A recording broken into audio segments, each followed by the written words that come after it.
ప్రభుత్వమే తెలియదు రైట్ రోహన్ రెడ్డి గారు ఇది ఓవరాల్గా వస్తున్నది ఇది పేదలు మధ్యతరగతి వాళ్ళు ఎవరో కట్టిన వాళ్ళ దగ్గర కొనుక్కొని అపార్ట్మెంట్ చిన్న చిన్న అపార్ట్మెంట్లో లేదా చిన్న చిన్న ఇళ్ళు వాటిని కొనుక్కున్న వాళ్ళ జోలికి పోతారా అనేది ఒక డౌట్ ఉంది.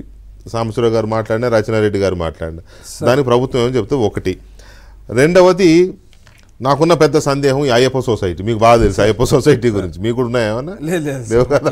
సో అటువంటి చాలా అయ్యప్ప సొసైటీ లాంటి అరాచకాలు చాలా ఉన్నాయి వాటి జోలికి ఏమైనా వెళ్తారా sir? First of all Rachana Reddy గారు ఇంతకుముందు స్టేట్మెంట్ చెప్పింది ఏంటంటే అసలు ఈ కోర్టులు చట్టాల గురించి చెప్పింది కదా హైడ్రా మీద లెజిటిమేట్ రైట్ గానే ఇంకా నాగార్జున గారి మీద స్టే దాని మీద నుంచి మాకు అందరికి తెలియదు.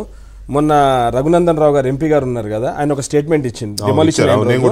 నేను కూడా దాన్నే మీకు ఇక్కడ కోట్ చేస్తున్నాను. ఆ రోజు ఆయన క్లియర్గా చెప్పిండు 2012లో ఆయనకు స్టే వస్తే 2014లో స్టే ఉంటే 10 సంవత్సరాల స్టే ఎట్లుంటుంది. ఎందుకంటే ఆయన కూడా అడ్వకేటే రచనారెడ్డి గారు కూడా తెలుసు. అంటే ఆయన అన్న కాన్సెప్ట్ ఏంటంటే ఇన్ని సంవత్సరాలు ఉంటే ప్రభుత్వం ఎందుకు దాని మీద స్టేకి వ్యతిరేకంగా ప్రభుత్వం ఎందుకు గత 10 సంవత్సరాలు పిటిషన్ వేయకుండా ఎంజాయ్ చేసింది అనేది అంటే ఆయన సార్ 3 minutes వీడియో మీ ద్వారా పంపిస్తాను మీరు ఒకసారి ప్లే చేయండి. నాకు ఐడియా ఉంది. దాంట్లో క్లియర్ గా చెప్పిండు chief justice of Telangana you have to look into this matter, why that matter is not coming onto the bench, who is managing that, is the registrar managing or who is managing that matter is not coming before the court అని అడిగింది.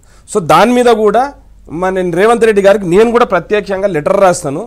Sir ఇట్లా ఈ matter ని bench మీదకి రాకుండా ఎవరు manage చేస్తున్నారు, మరి అది నాగార్జున గారు మేనేజ్ చేస్తున్నారా లేకపోతే నాగార్జున తరఫు నుంచి మరి ఇంకొకరు ఎవరు మేనేజ్ చేస్తున్నారు అది కూడా బయటికి రావాలి. ఎందుకంటే 10 సంవత్సరాల స్టే అనేది ఎక్కడ కూడా ఉండదని చెప్పి రఘునందన్ రావు గారు చెప్పిండ్రు. ఆయన కూడా అడ్వకేట్, ఆయన బీజేపీలో ఎంపీ. ఒక్క నిమిషం మేడం, ఒక్క నిమిషం ఆగండి. మీరు మాట్లాడినంతసేపు నేను నిన్న ఒక్క నిమిషం వినండి. ఒక్క నిమిషం మేడం ప్లీజ్. నేను మీకు హెల్ప్ చేయడానికే మాట్లాడుతున్నానండి. కాంగ్రెస్ స్పోక్స్ పర్సన్ నేను మీకు హెల్ప్ చేయడానికే మీరు చూడాల్సింది ఇంకోటి ఏంటంటే ల్యాండ్ గ్రాబింగ్ కోర్టుల మీరే వాపస్ ఎందుకు పిటిషన్ తీసుకున్నారు? మీరు ల్యాండ్ గ్రాబింగ్ కోర్టులో ఈ ల్యాండ్ ఎటువంటి ఎంక్రోచ్మెంట్ కాలేదు, తమ్మిడి చెరువు 29 ఎకరాలు కాదు 20 ఎకరాలే అని మీరే ఎందుకు వాపస్ తీసుకున్నారు? అది మీరు చూడాలి.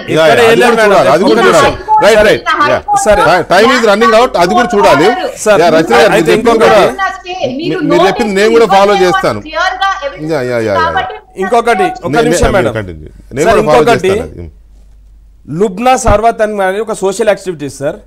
లాస్ట్ 10 years నుంచి ఆమె కోట్లలో కేసులు కొట్లాడుతున్నది.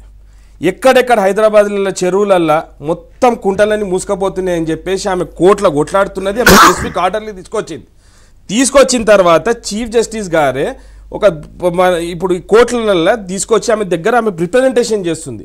మీరు కావాలంటే మీరు చూడండి డాక్టర్ లుబ్నా సర్వత్ ఆమె చేస్తున్నది. దాని మీద కూడా ఒకటి చెప్తున్నాను. ఇంకొకటి మేడం అన్నది దీనికోసము ఏది హైడ్రా కేమ్ శాంటిటీ ఉన్నది municipal administration GO number MS 157 చూడండి మేడం. దాంట్లో అప్పట్లో కోర్టులో ఒక పిటిషన్ ఫైల్ అయింది. దాంట్లో 9386 of 2007 to 2010 ఆర్డర్ వచ్చింది. దాంట్లో క్లియర్గా చెప్పిండ్రు లేఖను అన్నింటిని కూడా ప్రొటెక్ట్ చేయాలి. హైదరాబాద్ MAUD మళ్ళీ వాటర్ వర్క్స్ ఇవన్నీ కూడా కలిసి అనుసంధానంతో. ఒక్క మాట ఇక్కడ ఆమె రైజ్ చేసిన పాయింట్ ఏంటంటే హైడ్రా శాంటిటీ లేదంటున్నా. శాంటిటీ లేదు అని కాదు, జీవో వచ్చిందని ఆమెకు తెలుసు. ఆ మాట కూడా చెప్పింది ఆమె. కాకపోతే ఏంటంటే GHMCలో విజిలెన్స్ అండ్ ఎన్ఫోర్స్మెంట్ ఉంది కదా, అది ఉంది కదా. మరి హైడ్రా దేనికోసం వచ్చింది, మరి వాళ్ళు ఏం చేస్తారు అనేది కొంత ఇది ఉంది. దాంట్లో అవసరం లేదు యాక్చువల్ గా. దాంట్లో మెంబర్స్ అందరిని వేసి ఆల్ డిపార్ట్మెంట్స్ ఒక కిందికి తీసుకొచ్చిన తర్వాత ఎందుకనంటే ఇప్పుడు హైడ్రాకు 10 కోట్లలో ఇప్పుడు మనం పోతాం వేరే పోలీస్ స్టేషన్ కంప్లైంట్ ఇవ్వాల్సి వస్తుంది. అవన్నీ కాకుండా ఏం చేసిందంటే అన్ని కలిపి ఒక దగ్గర తీసుకొచ్చి ఉద్దేశంతో హైడ్రా తీసుకొచ్చింది.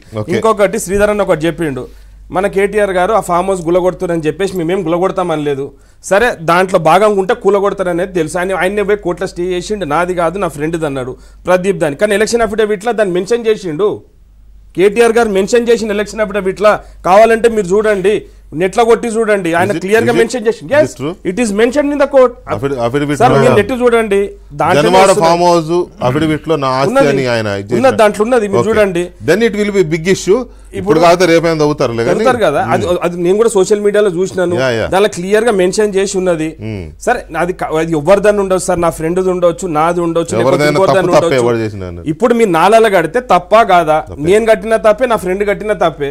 ఇప్పుడు నా ఫ్రెండ్ కూలగొట్టిండ్రు, నేను మొన్న పోయినాను, ముఖ్యమంత్రి గారు నేను అడిగే పరిస్థితి లేదు, ఎందుకంటే అన్ని కూలగొడుతున్నాం కాబట్టి ఆయన అడిగే పరిస్థితి లేదు. కాబట్టి ఇంకొకటి పద్దాక ఊకే రేవంత్ రెడ్డి బ్రదర్స్ అని ముఖ్యమంత్రి బ్రదర్స్ అంటారు. ఉంటే చూపియ రాదు, డాక్యుమెంట్ కంప్లైంట్ ఇవ్వండి డైరెక్ట్. వచ్చి మీడియా మీడియాలో మాట్లాడుతున్నారు కదా, స్పెసిఫిక్ కంప్లైంట్ ఇవ్వండి. కమిషనర్ కూడా రంగనాథ్ గారు కూడా రేవంత్ అన్న ఆప్తానికి రేవంత్ అన్న స్టాప్ చేస్తారు. ప్రతిసారి ఆయన అమెరికా పోతే దుమ్ము వస్తారు, హైదరాబాద్ వస్తే దుమ్ము వస్తారు.